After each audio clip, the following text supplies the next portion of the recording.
Welcome back, ladies and gentlemen, for the final stretch of our conference, last but certainly not least.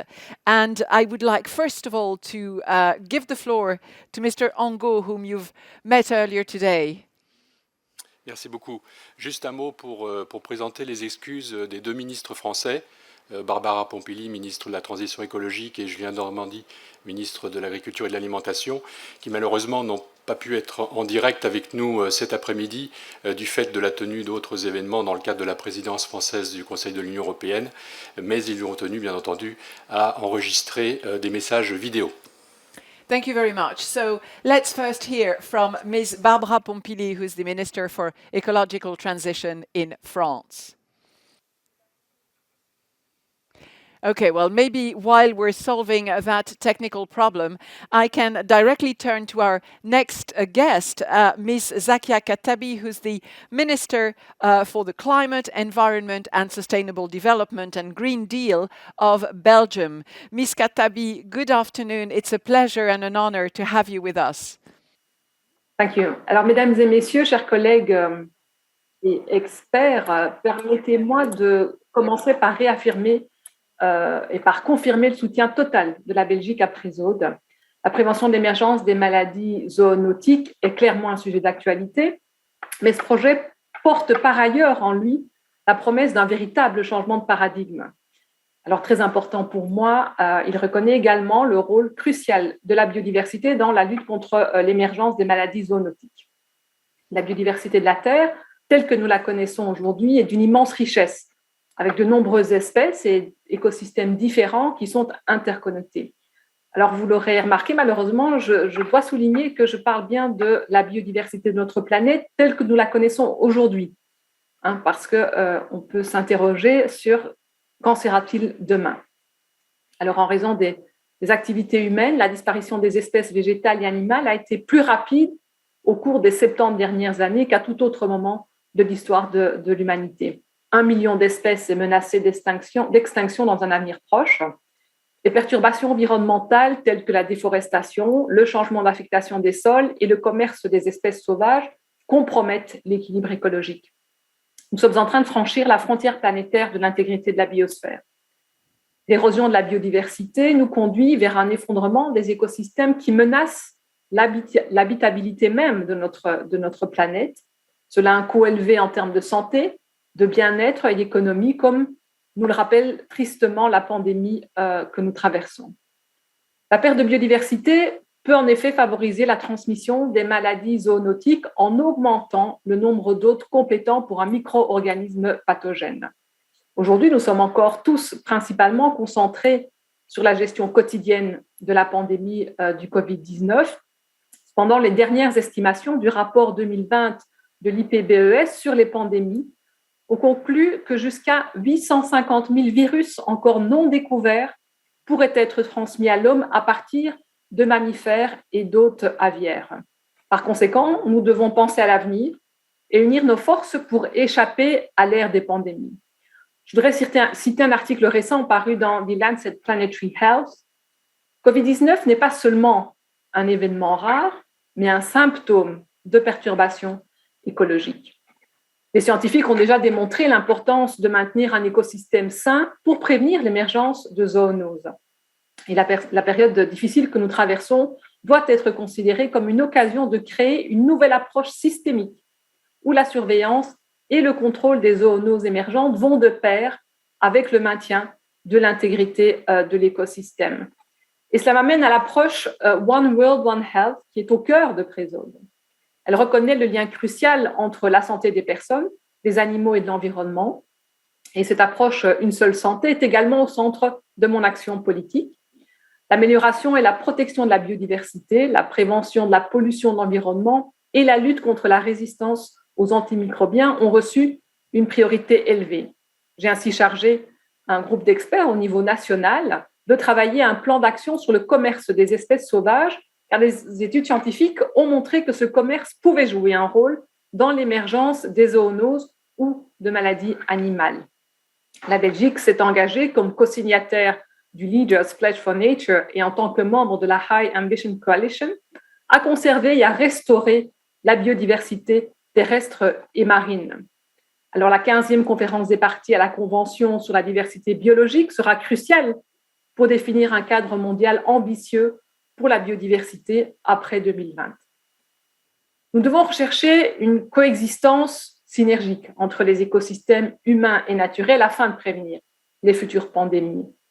Et Présode aura un rôle important à jouer dans cette prévention. Nous devons mieux comprendre l'émergence des maladies zoonotiques et les mécanismes qui sous-tendent l'interface, l'interaction homme-animal-écosystème. En combinant des projets de recherche et des actions opérationnelles, Présode est innovant et complémentaire sur la scène internationale. Le projet représente un changement de paradigme sur la manière de faire face aux risques émergents. Son approche ascendante et participative offre un levier d'action important dans les régions où le risque d'émergence de maladies infectieuses est plus élevé, tout en protégeant la santé mondiale. Alors, permettez-moi de conclure en disant que Présode, en se concentrant sur la prévention et en renforçant les liens entre la santé humaine, animale et environnementale, peut être un outil très utile et pionnier pour éviter de nouvelles pandémies. Et en tant que signataire de Présode, la Belgique soutient les avancées qu'il permettra en termes de recherche scientifique, d'éducation, de mise en réseau, de sensibilisation et de changement de politique, bien évidemment. Nous souhaitons à Présode un grand succès et nous nous réjouissons de son développement. Thank you very much, Madam Minister, for joining us this afternoon. It seems our technical problem has been solved, so we can now listen to the video message recorded by Minister Barbara Pompili. Bonjour à toutes et à tous. Même si aujourd'hui les origines du Covid-19 sont encore débattues, l'hypothèse d'une origine animale est considérée comme la plus probable. C'est un nouveau rappel, s'il en fallait encore, du fait que l'homme est à la fois responsable et victime de la dégradation de notre planète. Toutefois, cet état de fait n'est pas une fatalité. Pour en sortir, nous devons bien sûr enrayer le changement climatique et la perte de biodiversité, mais nous devons aussi mieux comprendre et prévenir l'émergence des zoonoses. C'est tout l'objectif de l'initiative Présode, lancée il y a 1 an par le président de la République française Emmanuel Macron. Cette initiative inédite est née de la conviction que le meilleur vaccin contre les épidémies, c'est leur élimination à la source par la protection de l'environnement. Ce changement d'approche est profondément nécessaire. D'abord, parce que d'après les experts de l'IPBES, investir dans la prévention des pandémies coûte 100 fois moins cher que de devoir gérer les impacts d'une crise sanitaire. Surtout, aujourd'hui, nous ne pouvons plus ignorer que la santé humaine dépend de celle de l'environnement et des autres animaux. Les origines des zoonoses, nous les connaissons. C'est la déforestation, l'exploitation intensive des terres et tout ce qui fragilise et détruit nos écosystèmes. Alors face à ce constat, nous avons déjà commencé à agir. Au niveau international, bien sûr, et c'est tout le sens de l'approche Une seule santé ou One Health que la France défend. Pour diffuser encore plus largement cette vision englobante, nous avons lancé l'année dernière, avec l'Allemagne, un panel d'experts de haut niveau placé auprès de plusieurs organisations internationales comme l'OMS. Mais la prévention de l'émergence des pandémies passe aussi et surtout par la protection des écosystèmes. C'est pourquoi nous sommes pleinement mobilisés pour que la COP15 biodiversité au printemps aboutisse à un accord efficace et ambitieux. Bien sûr, le cœur de ce combat se joue aussi en Europe, qui s'est placée en leader mondial de la cause écologique. Je pense à notre objectif commun, d'atteindre 30% de surface terrestre et marine en zone protégée d'ici 2030, ou encore à notre projet de mettre en place un instrument de lutte contre la déforestation importée, aussi ambitieux que novateur. Alors, pour aller encore plus loin dans cet engagement global, avec cohérence, ambition et détermination, rejoignez-nous. À ce jour, l'initiative Présode regroupe 7 pays de 4 continents différents, dont la Belgique, que je tiens à remercier pour son implication. Et elle a été soutenue dès son lancement par la Commission européenne. Alors aujourd'hui, j'invite l'ensemble de nos partenaires européens à nous rejoindre en signant la déclaration d'intention de Présode. Comme vous avez eu l'occasion de l'évoquer aujourd'hui, l'initiative mènera très concrètement à des projets interdisciplinaires de recherche sur le terrain, mais aussi à des actions de coopération pour accompagner des pays comme le Cambodge ou le Sénégal dans la mise en œuvre de leur politique de prévention en matière de zoonose. En bref, Présode est une opportunité unique de porter, au-delà de l'Europe, l'ambition du pacte vert. Car, in fine, c'est une seule santé, une seule planète qui sont en jeu. Alors confirmons que la protection de la nature est dans l'ADN de l'Europe et saisissons l'opportunité que nous offre l'initiative Présode pour renforcer encore notre leadership écologique à l'international.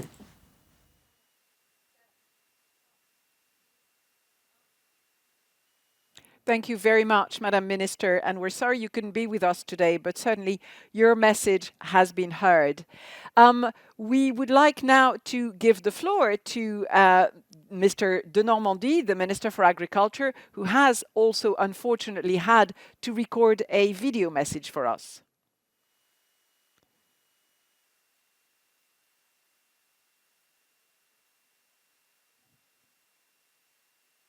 Bonjour à toutes et tous. Merci pour cette invitation et je suis très heureux de parler aujourd'hui devant vous de cette initiative Présode dans le cadre de la présidence française du Conseil de l'Union européenne, car j'y suis profondément attaché. En analysant les risques zoonotiques dans les différents pays et en mettant en place des systèmes de veille et de surveillance sur le terrain, Présode fait avancer cette idée fondamentale d'une seule santé, le fameux One Health.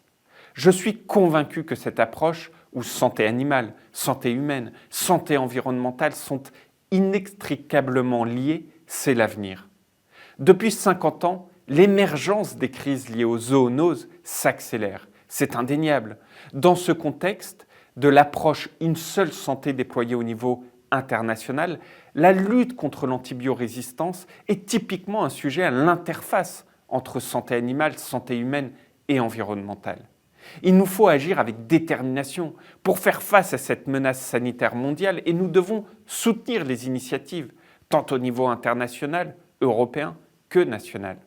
Nous organiserons d'ailleurs le 7 mars, dans le cadre de la présidence française, un événement réunissant les ministres européens de la santé et de l'agriculture. Ce sera l'occasion de poursuivre cette réflexion à l'échelle européenne sur les mesures à mettre en œuvre pour lutter efficacement et ensemble contre la résistance aux antimicrobiens. Dans la prévention, la lutte contre les maladies, la surveillance est primordiale et n'est plus à démontrer. Et c'est bien là l'approche transversale et multilatérale proposée par Présode qui peut nous permettre de développer une stratégie coordonnée de prévention des maladies infectieuses. De nombreux partenaires l'ont déjà compris. 7 pays de tous les continents et plus de 100 organismes de recherche ont déjà souhaité s'investir dans la démarche. Alors, pour gérer les risques, il faut les comprendre, les identifier. Et c'est ce que les organismes de recherche, dans le cadre de cette initiative mondiale, se sont fixés comme ambition. Comprendre les risques d'émergence de maladies infectieuses zoonotiques, développer et mettre en œuvre des méthodes innovantes pour améliorer la prévention, la détection précoce et ensuite la résilience. L'initiative inclut ainsi la question de la montée en capacité de l'ensemble des acteurs afin de s'assurer une réponse rapide aux risques des maladies infectieuses émergentes.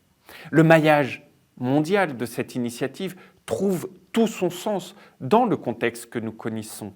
Et je salue l'engagement de ces réseaux de recherche, ces réseaux de chercheurs de tous les continents qui collaborent, coopèrent au cœur de cette initiative pour apporter des solutions aux défis dans ce domaine.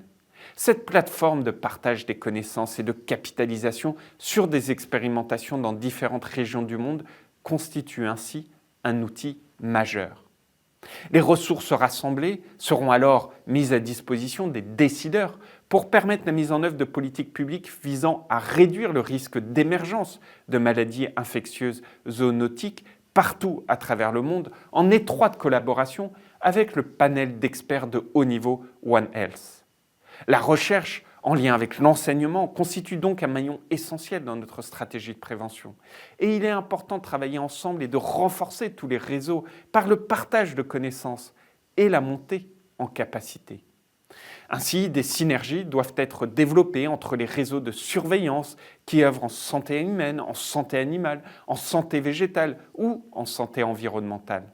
La France dispose déjà, à titre national, d'un dispositif très performant avec ces différentes plateformes. Les plateformes d'épidémiosurveillance en santé animale, mais aussi celles en santé végétale et celles en surveillance de la chaîne alimentaire.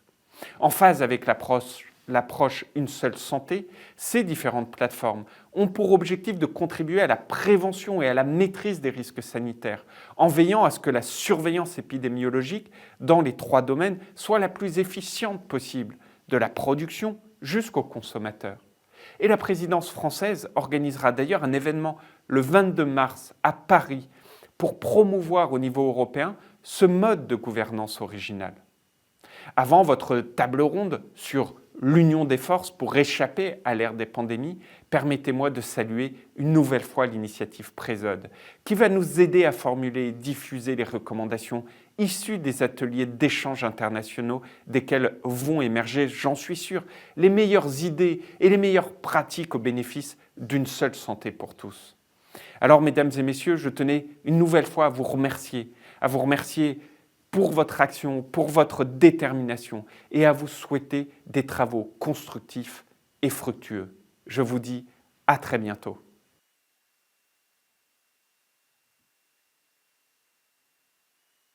Thank you, Mr. Minister. Thank you for your message and thank you for your support. So we will now turn to our next guest, who's Miss Karin Artursson. She's a scientific director at the National Veterinary Institute in Sweden. Miss Artursson, good afternoon. Thank you very much. And thank you for inviting me to present on how we collaborate in zoonotic diseases and surveillance between governmental agencies in Sweden. This is a very practical approach I am going to present. So please, can I have the first slide? And the next slide, please. Yes, we do have some collaborative structures in place since many years ago. The first one is the Swedish Zoonosis Council, which is a strategic group with also discussions and information between the participants that meets every 4 times a year. And as you can see, there are many authorities represented in this group. And most authorities work in the areas of food safety, public and animal health, but you can also find the Swedish Work Environment Authority and representatives for county veterinary officers and county medical officers. And actually, you can also find representatives for municipalities and the Swedish Armed Forces in this group. These meetings are close to full-day meetings 4 times a year.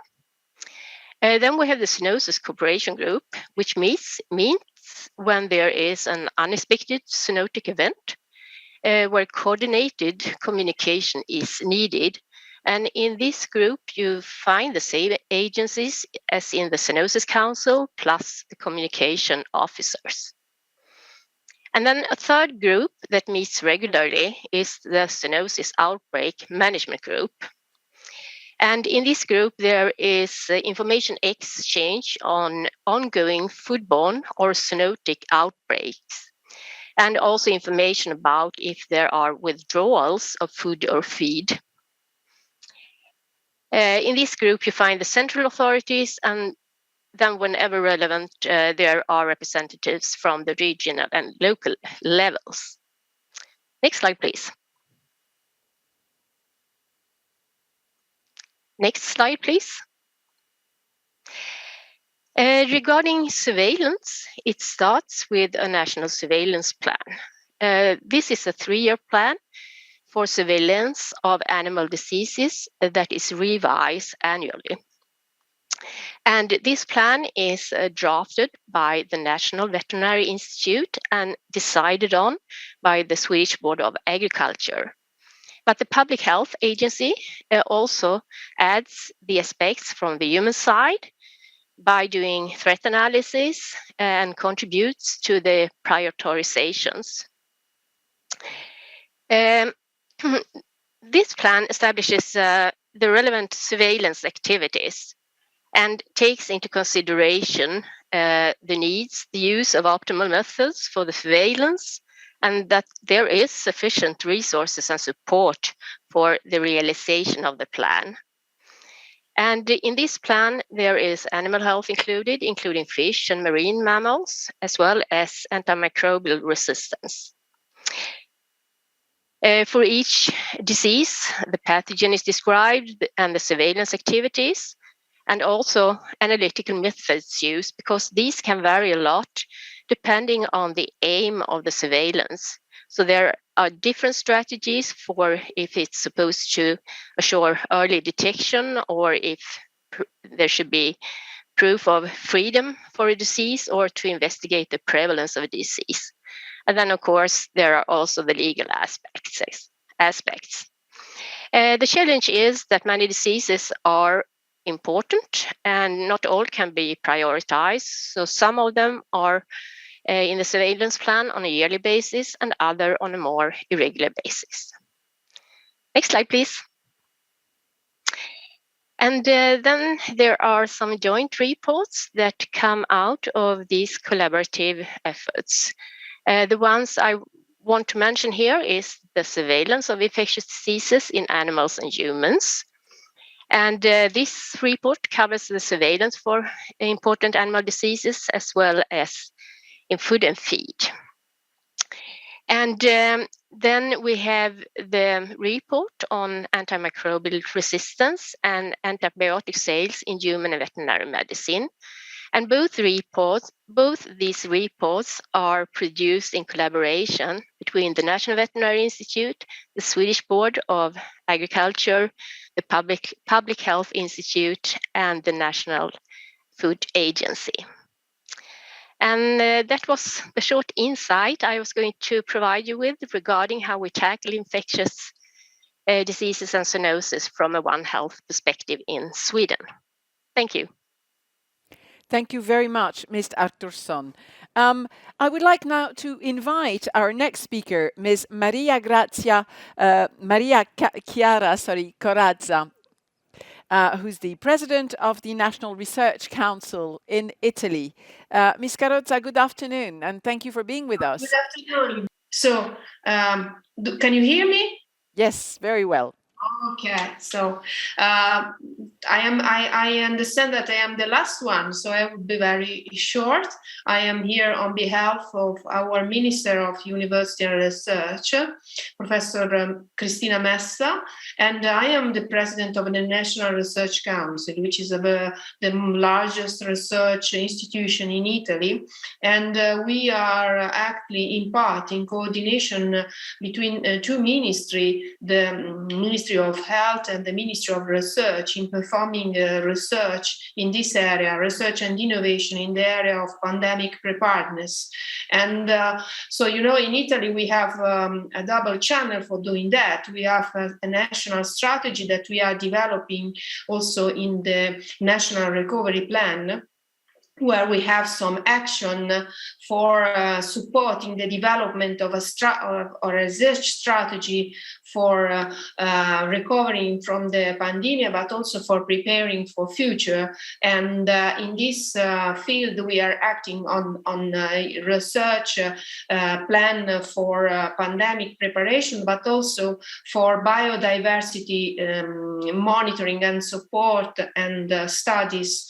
And we, as a National Research Council, are the coordinator of a proposal that we are going to submit next week for a national center in biodiversity, which engages a number of university and research institutions in order to establish a new center of research for having an impact on biodiversity and also for investigating the relationship between the One Health approach and the studies on the environment and biodiversity. This is a huge effort in order to work on the fundamental but also to try to have an impact on that. The second point is that we are participating together with the National Health Institution so this is an action between two ministries for participating in the preparation for a partnership in the area of pandemic preparedness. This is a European Union for developing now. It is a sort of preparation for a future partnership in this area, engaging 25 partners all around Europe, Spain, from France, from different countries, in order to cooperate. We strongly believe that the cooperation among the different countries and research institutions is fundamental in this area. And it is part of the preparation is the international multilateral collaboration. Another issue is related to the collaboration between the Ministry of Research and the Ministry of Health. This is, for me, an important point. And what is new is that in the recovery plan, the present government is supporting this interministerial effort. For example, in Biodiversity Center, we are cooperating between the Ecological Transition Ministry and the Ministry of Research in order to develop actions for monitoring biodiversity, both in the study of the biomedical area, but also in the studies of the impact and monitor and control of the environment, which is part of the duties of the Ministry of Transition, of the Ecological Transition. So what we have learned is that everything is interrelated. The preparation of the reaction to the future pandemic, the prevention by investigating in the area of animal production, animal infection production, and monitoring zoonosis and similar diseases in order to prevent future pandemic, but also the relation between this area and the action of the Ministry of Health.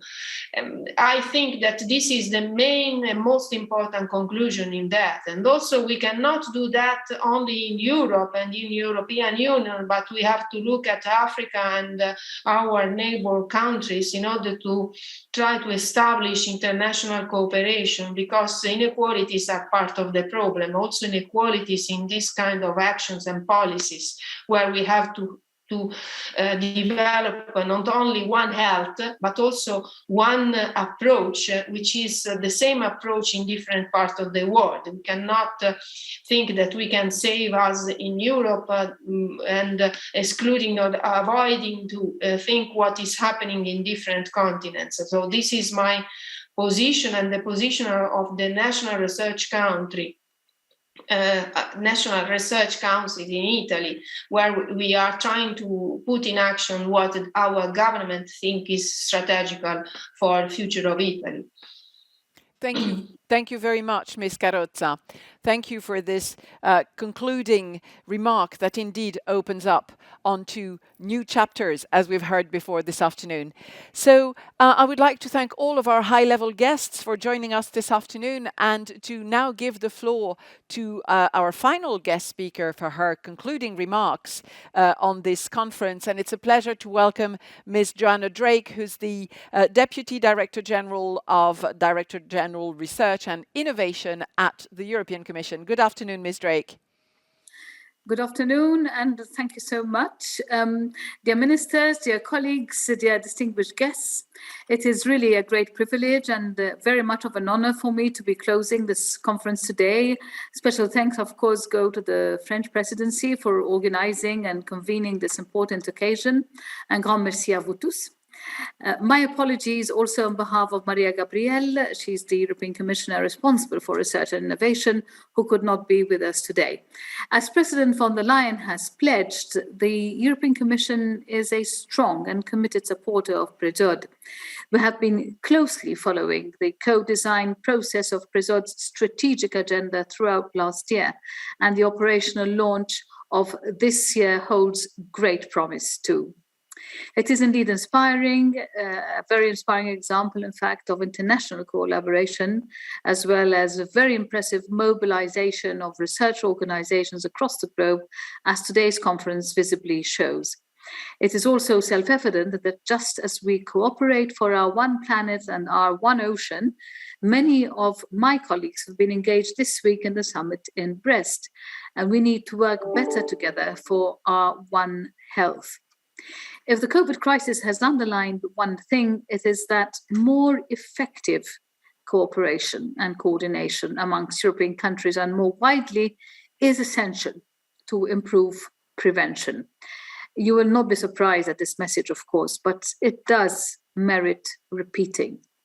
Also, as I believe, PREZOD is an example of the rapid international mobilization of forces and resources that we need. It is the only way to quickly respond to and contain the spread of epidemic outbreaks across borders. Pathogens, in fact, know no borders, to strengthen immunization, to control other cross-border health threats and risk factors. Ultimately, this is the best way to safeguard the health and the well-being of people. And this is why we have to take a one health approach in tackling the impact of zoonotic diseases on citizens' health. We have heard earlier today from my colleagues in the Commission's Agriculture and Environmental departments about the complexity of One Health, with its coverage across different EU policies, legislation, and funding interventions.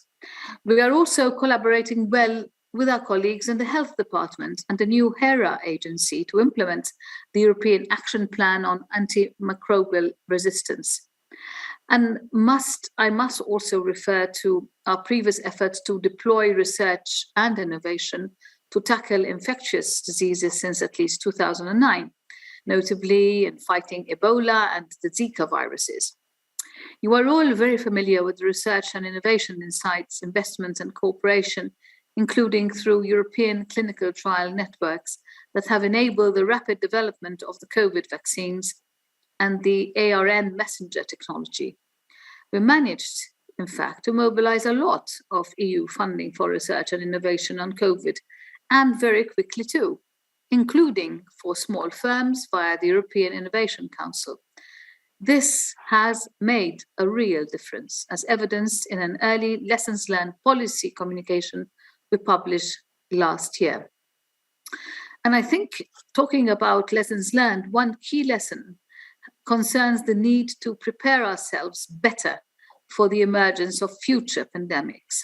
This is also why we will prioritize research on One Health across the Horizon Europe program. To be very specific, we will invest several €100 million over the next 4 years for research and innovation on biodiversity, animal health, emerging diseases, and much more. And of the €1 billion pledge we made for coronavirus research, 992 million has now been mobilized. This will flow both through collaborative research clusters on public health, environment, and agriculture, as well as through several new partnerships which we have launched.